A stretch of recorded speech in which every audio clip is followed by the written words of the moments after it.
Vitajte na ceste do najzáhadnejších a najstrašidelnejších miest, ktoré ľudská história ukrýva. Miesta, kde sa minulosť stretáva s prízrakmi a kde ticho skrýva temné tajomstvá. V prvom dieli nášho seriálu vás zavedeme na miesto, ktoré kedysi pulzovalo životom, ale teraz je len prízrakom toho, čo bolo. Bodie bolo založené v roku 1859, keď sa tu našli zlaté náleziská. Po objave zlata v okolitých kopcoch sa mesto rýchlo rozrástlo a v 70 rokoch 19. storočia malo viac ako 10 000 obyvateľov. V tejto dobe bolo Bodie jedným z najväčších baníckych miest v Kalifornii a dôležitým obchodným a politickým centrom. Miesto malo prosperujúci trh, množstvo obchodov, taverny, divadlá a hotely. Mesto bolo známe svojimi tvrdými baníkmi, obchodníkmi a v neposlednom rade aj divokým a nebezpečným životom. Bodie mal povesť nebezpečného miesta, kde sa často odohrávali násilnosti, drogové obchody a rôzne nelegálne činnosti. V polovici 19. storočia v Bodie začali prevládať nielen baníci, ale aj zločinci, ktorí len využívali zákony a neporiadok mesta na nelegálne obchody. Početní návštevníci, ktorí prišli do Bodie v 60. rokoch, si sťažovali na kriminalitu, ktorá sužovala miestne obyvateľstvo. Ľudia hovorili o roztrieštených komunitách, hádkach a neustálych násilných konfliktoch. Mesto sa v tomto období stalo synonymom pre neporiadok a krutý život. Vyčerpaním zlatých nálezísk a príchodom 20. storočia sa začalo mesto rýchlo zmenšovať. Poklesom produkcie zlata a baníckych aktivít prišiel i zánik mesta. V roku 1913 sa posledné zlaté doly zatvorili a počet obyvateľov začal rýchlo klesať. Okolo roku 1920 bolo Bodie už len opusteným mestom. Zatiaľ čo iné oblasti Ameriky boli stále obývané, Bodie sa postupne transformovalo na prízračné miesto, ktoré prešlo do histórie. Avšak aj po opustení mesta sa Bodie stále objavovalo v príbehoch miestnych ľudí. Hovorilo sa, že niektorí baníci, ktorí zahynuli pri pracovných nešťastiach, neodišli a ich duchovia stále obchádzajú ulice mesta. Jedným z najznámejších duchov v Bodie je duch baníka, ktorý bol údajne zodpovedný za niekoľko tragických nehôd v dobe, keď mesto ešte prosperovalo. Tento duch sa zvyčajne objavuje v blízkosti starých baníckych zariadení, kde došlo k pracovným nehodám. Návštevníci tvrdia, že cítia prítomnosť tohto ducha, ktorý akoby sledoval ich pohyby, alebo že sa počujú kroky a hlasné zvuky, ktoré sa zrazu objavia.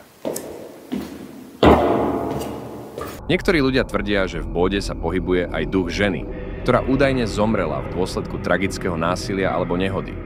Podľa miestnych legend a niektorých svedectiev sa tento duch objavuje najmä v starých domoch, ktoré kedysi obývali ženy baníkov. Povedalo sa, že niektoré ženy, ktoré žili v tomto nehostinnom prostredí, prežili ťažký život a ich duchovia zostali v meste aj po smrti.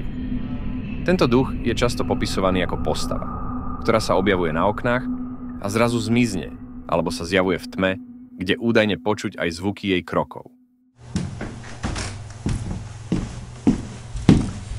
Ďalším duchom Bodie je duch malého dievčatka, ktoré sa vraj niekedy smeje a hrá sa v uliciach opusteného mesta.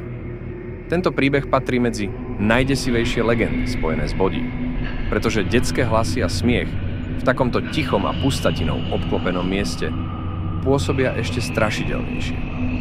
Podľa miestnych legend bolo dievčatko dcérou jedného z baníkov, ktorí pracovali v Bodie počas jeho rozkvetu. Jej rodina žila v malom dome neďaleko hlavnej ulice a dieťa trávilo dní hraním sa na prachu ulice spolu s ďalšími deťmi baníkov. Niektoré verzie príbehu hovoria, že dievčatko zomrelo na nešťastnú chorobu, zatiaľ čo iné tvrdia, že bolo obeťou nehody alebo tragického incidentu v meste. Turisti a správcovia historického parku tvrdia, že duch dievčatka sa občas objavuje v podobe nejasnej postavy v oknách niektorých domov. Niekedy návštevníci hovoria, že pri prechádzke mestom počuli tiché kroky za sebou. No keď sa otočili, nikto tam nebol. Najdesivejšie príbehy hovoria o tom, že sa z ničoho nič ozval detský smiech, pričom v okolí neboli žiadne deti ani živé bytosti.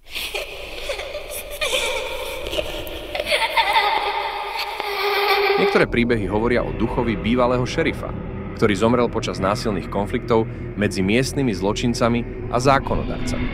Tento šerif bol známy svojou tvrdosťou a odhodlaním udržať poriadok v meste, ale podľa príbehu bol zavraždený pri pokuse o zadržanie niekoľkých zločincov.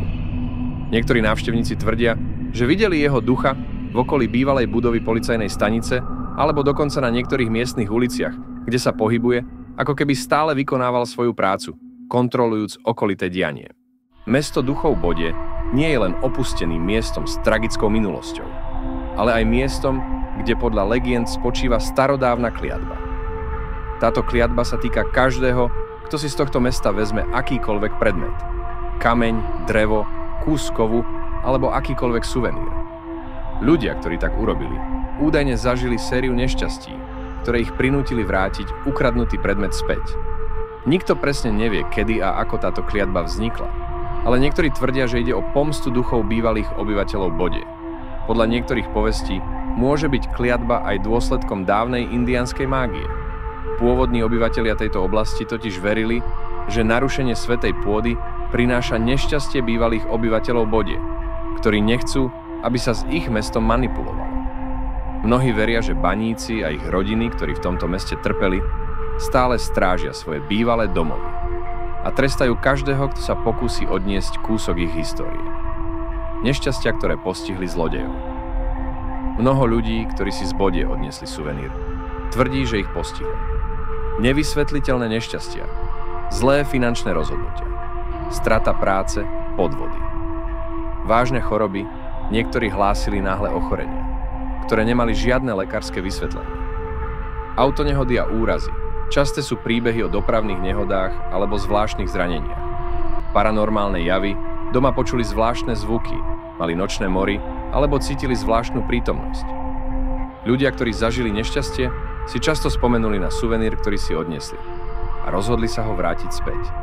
Správcovia Bodie Historic State Park dostávajú stovky listov od ľudí, ktorí svoje ukradnuté predmety posielajú naspäť, pričom k nim pridávajú ospravedlňujúce správy.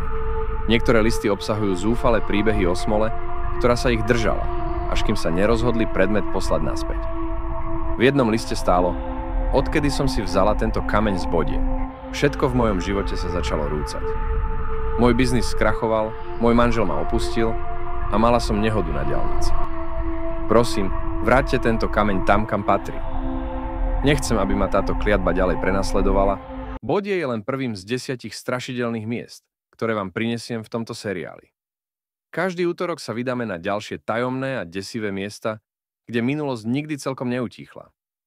Ak sa chcete dozvedieť viac o mestách duchov, prekliatých lokalitách a paranormálnych javoch, nezabudnite sa prihlásiť na odber a zapnúť upozornenia. Uvidíme sa opäť o týždeň, ak si na to trúfate.